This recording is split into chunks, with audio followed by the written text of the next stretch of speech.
Okay. હવે તમારા બધામાંથી મિરેકલ્સ એટલે કે ચમત્કારમાં કેટલા લોકો માને છે? આ તો શું હવે? ચમત્કારમાં કોઈ બસ આપણી આ જિંદગી છે ને એ પણ એક ચમત્કાર જ છે, બરાબર?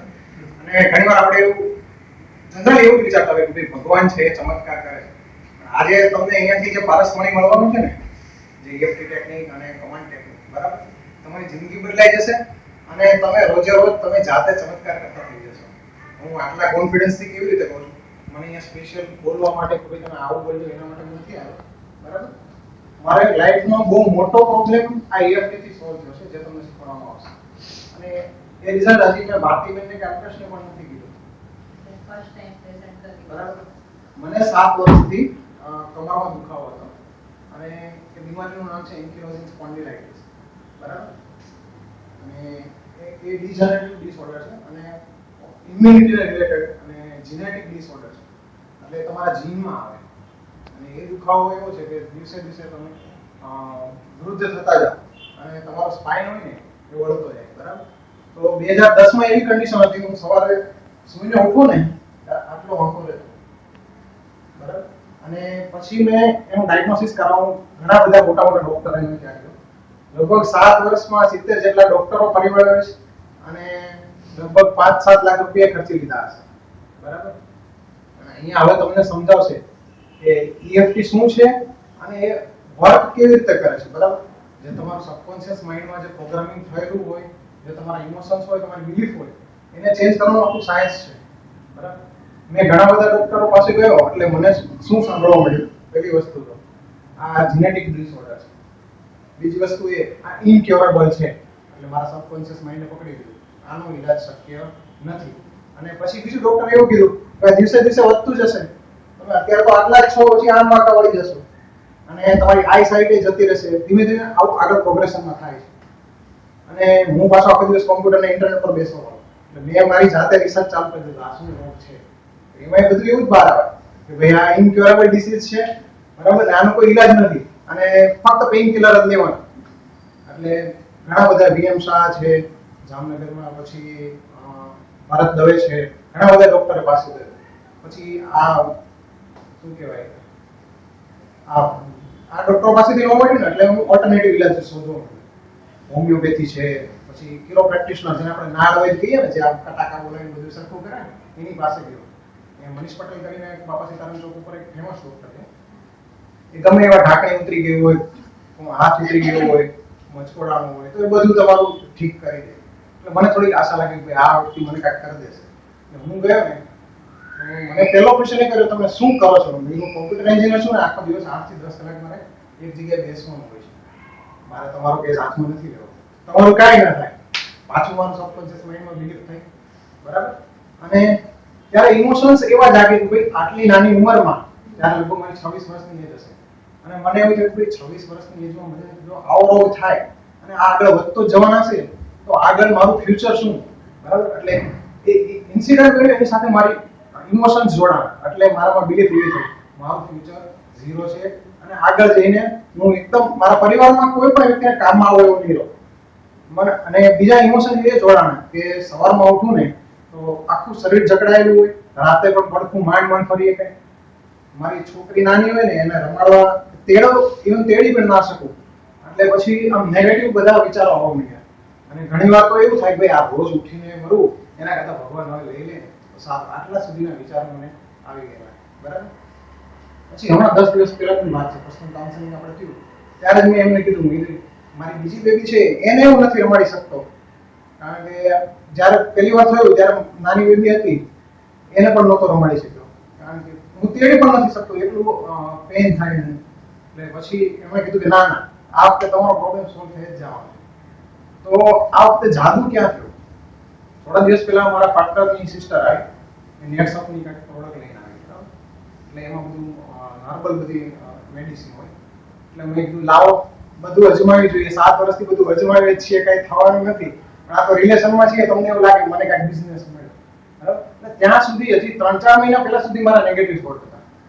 બધી વસ્તુ દવા કંઈક ને કંઈક કામ કરવાનું જ હોય, પણ જ્યાં સુધી આપણા સબકોન્શિયસમાં આપણી બિલીફ, આપણી માન્યતાઓ અંદર ઊંડે સુધી એવી પડી છે કે ભાઈ મને નથી સારું થવાનું, આનાથી કાંઈ નહીં થાય, એ જ્યાં સુધી નહીં નીકળે ને ત્યાં સુધી ગમે દવા કે કોઈ પણ વસ્તુ કંઈ કામ નહીં કરે. અહીંયા જે ચમત્કાર થયો છે ને એનું રીઝન શું છે? તમારા જે ઇમોશન્સ દબાયેલા છે, તમારી જે બિલીફ સ્ટોર થઈ છે ને એને એ કાઢી નાખે છે અને એને બદલે તમારા પોઝિટિવ બિલીફ્સ નાખે છે. બરાબર. પહેલી વસ્તુ તો હું અહીંયા આરએન એકેડમીમાં એડલ્ટ વર્કશોપ કર્યો ને એની પહેલા જ લગભગ અઠવાડિયા પહેલા મળવા આવ્યો છે. તો અહીંયા જે પોઝિટિવિટી છે ને, તમને ઓરાની વાત કરી, હા ઓરાની વાત કરી, જેમ વ્યક્તિની ઓરા હોય ને એમ કોઈ પણ જગ્યાની પણ ઓરા હોય, એનું વાઇબ્રેશન, એની પોઝિટિવ એનર્જી. અહીંયાથી હું આવ્યો ને, અહીંયાથી એક પોઝિટિવ એનર્જી લઈને ગયો અને ત્યારથી મારી લાઈફમાં ધીમે ધીમે ચેન્જ ચાલુ થઈ ગયા. અને પછી આ વર્કશોપ કર્યો અને EFT ટેપિંગ શીખવાડ્યું. મેં અને મારી વાઈફે બંને મારા જે બેક પેનનો પ્રોબ્લેમ હતો એના માટે અમે ટેપિંગ ચાલુ કર્યું અને રિઝલ્ટ મને અત્યારે 80% દુખાવો મટી ગયો છે. દવા તો કામ કરતી હશે પહેલા, પણ હવે વધારે શું કામ કરે છે? કારણ કે મારી માન્યતાઓ જે અંદર હતી, બિલીફ્સ હતી, એ બધી ચેન્જ થઈ ગઈ. અને આ પારસમણી તમને જે આજે મળવાનું છે ને એનો ઉપયોગ કરજો. જો એમને મૂકી રાખશો ને તો કાંઈ કામમાં નહીં આવે. બરાબર. આ મેં હેલ્થનો ખાલી એક ફંડા કીધો. બાકી તમારા કોઈ રિલેશનશિપ પ્રોબ્લેમ હોય, તમારા ફાઇનાન્સનો પ્રોબ્લેમ હોય, કોઈ પણ સોલ્યુશન, બહુ બધા રિઝલ્ટ અમે આટલા ટાઈમમાં લીધેલા છે. જેટલું બોલું ને એટલું ઓછું છે. હમણાં ફ્રાઈડેનો જ બનાવ છે. કમાન્ડ ટેકનિક શીખવાડી હતી. પહેલા વર્કશોપમાં મને બરાબર નહોતું સમજાવવું, પછી આપણે ફોલોઅપમાં ફરીથી એક્ઝામ્પલ સાથે સમજાવ્યું. એટલે મારે ચાર્સ્ટોનમાં અમારું એલઈડી લાઇટ મેન્યુફેક્ચરિંગનું બિઝનેસ છે. એટલે અમારે જનરલી અમારી ઓફિસમાં કેવા લોકો આવતા હોય, બિલ્ડર હોય કે પછી રિટેલર હોય, એવા મોટા કોન્ટ્રાક્ટ વાળા આવતા હોય. અને ક્યારેક ક્યારેક છે ને નાનું ફેમિલી આવે જેને ઘરમાં કંઈક લાઇટો કેવું એવું હોય. એટલે એમાં શું થાય, હસબન્ડ આવે, વાઈફ આવે, સહન આવે, બધા આવે લાઇટ જોવે. અમારે થોડું ઊંચી રેન્જની લાઇટ બનાવી છે, હાઈ ક્વોલિટી. એટલે ફેમિલી જ્યારે આવે ને ત્યારે ખબર જ હોય આ બધા આંટો મારીને જતા રહેશે, કોઈ કઈ ઓર્ડર આપશે નહીં. એટલે આ વખતે ફેમિલી એક આવ્યું ને એટલે મારા પાર્ટનરને કીધું જા તું હેન્ડલ કર. એટલે એ બીજી ઓફિસમાં જઈને જ્યાં ક્લાયન્ટ સાથે વાત કરતો. પછી મેં કમાન્ડ ટેકનિકનો યુઝ કર્યો. કીધું આ મિનિમમ 30,000નો માલ લઈને જશે. એ કલાક થયો એટલે મેં કીધું આ ભાઈ ટાઈમ પાસ કરવા જ આવ્યા લાગે છે. પછી મારો પાર્ટનર આવ્યો એટલે મેં એને પૂછ્યું ભાઈ શું થયું, આ ડીલરશીપની ઇન્ક્વાયરી હતી, શું આટલો 1 કલાક કેમ વાર લાગી? કે એવા 19,000 રૂપિયા. કીધું ઓર્ડર થઈ ગયો કે હા. કીધું 19,000. પછી કે 39,000નો ઓર્ડર આપ્યો છે, બીજા 20,000 એ ટીમમાં ઉપાડવા ગયા છે. એટલે એને ફક્ત 5 જ મિનિટમાં મને એનું રિઝલ્ટ મળ્યું. EFT ટેકનિક છે, તમારા ઇમોશન્સ જેટલા ડીપ હશે એટલી વધારે વાર લાગશે, પણ એમાં વિશ્વાસ મૂકીને કરજો, એ જરૂર વર્ક કરે છે. અને કમાન્ડ ટેકનિક તો તમને તરત જ રિઝલ્ટ આપશે. એના થોડા દિવસ પહેલાનું એક્ઝામ્પલ છે.